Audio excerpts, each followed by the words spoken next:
Бештеги рахат бар го, түгөп калбайт. Түбөлүктүү рахат. Бул дүйнөдөгү бардык нерсе түгөп атпайбы? Бирок бешти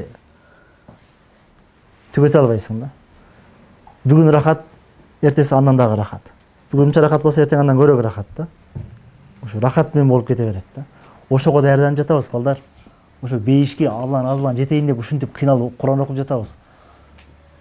Кичине кыйналып намаз окуп коебуз, эртең менен туруш кыйын. Эртең менен туруп намаз окуйн десең кыйын.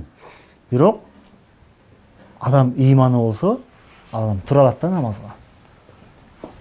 Куран окуш кыйын, олтурасың, Куран алдыңда турат да. Окуйн десең эле болду да, окуш керек да. Бирок шайтан ошону окутпай атат да. Кичине сүйлөшчү, кичине ушакташчы, кичине тияк жөнүндө сүйлөчү, андан окуйсуң деп. Ушинтип эле деп кеч кирип атат да. Мунун баары шайтандын алдоосу. Мунун баары шайтандын алдоосу да. Шайтанга азгырылбаш керек. Шайтан эч качан адам баласын бейишке киришин каалабайт. Сооп амал кылып калышын каалабайт бейишке. Шайтан. Ошондуктан Куран окугуң келбей жатабы? Олтуруп Куран оку да, шайтаның кургап калат да. Намаз окугуң келбей жатабы? Дарат алып келип намаз оку, шайтанды балталап чапкандай болосуң да. Шайтанды балталап чапкың келтеби? Шайтан жаман көрөсүңбү? Балталап чапкың келтеби? Дарат алып намазды оку. Тур, тахажжудду оку. Ансы телефон чукотпойсуңбу? Телефон берип койсо, таң атканча Free Fire, айдин, турабы? Таң атканча ойноп коесуңар. Бирок неге тахажжуд намаз окубайбыз? Неге нафил намаз окубайбыз?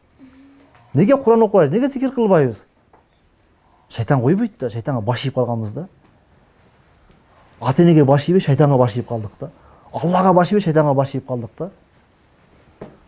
Өткөндө эле сөз бердик го.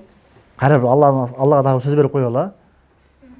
Му Free Fire'лар токтотойлу. Игралар токтотойлу.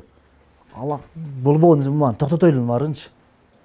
Оңолуп, сонун болуп баралы үйгө. Ата-энелерди сыйлап, тууган урукту сыйлап, бир туугандарды сыйлап, идиш жуулбай калды, идиштерди жууп коелу. Үйдө. Үйдү эртең шыпырып коелу, төшөктөрдү жыйнап коелу, тамак бышырып коелу, жардам берели, мусор төгүп келели. Үйгө ушундай кызмат кылайлы. Мына динди ата-энебиз көрсүн да. Ата-энебиз дин менен жашап атат, бирок дагы дин менен жашап калышына биз себепчи болобуз. Болгону мусор төгүп койгонуң эле да, карачы. 100 сом берип нанга жиберсе 2 нан алып келет элең, 2 нан акчасын чөнтөгө уруп коет элең. Же жолдо сендвич болот элең. Эми барганда 100 сом берсе 4 нан алып кел. 2 нан алып кел десе 50 сом сдачты кайтарып бер. Мына дин. Ата-энең ушундай сүйнөт да, балам, Кудайдан коркконду үйрөнүптүр деп. Мына диндин тарбиясы, мына медресенин тарбиясы, мына Куран тарбиясы.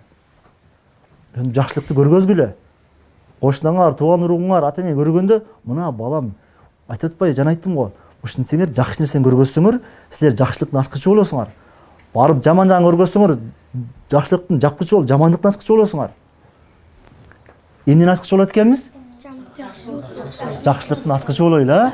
Нурислам, жамандыктын жапкычы болойлу. Макулбу?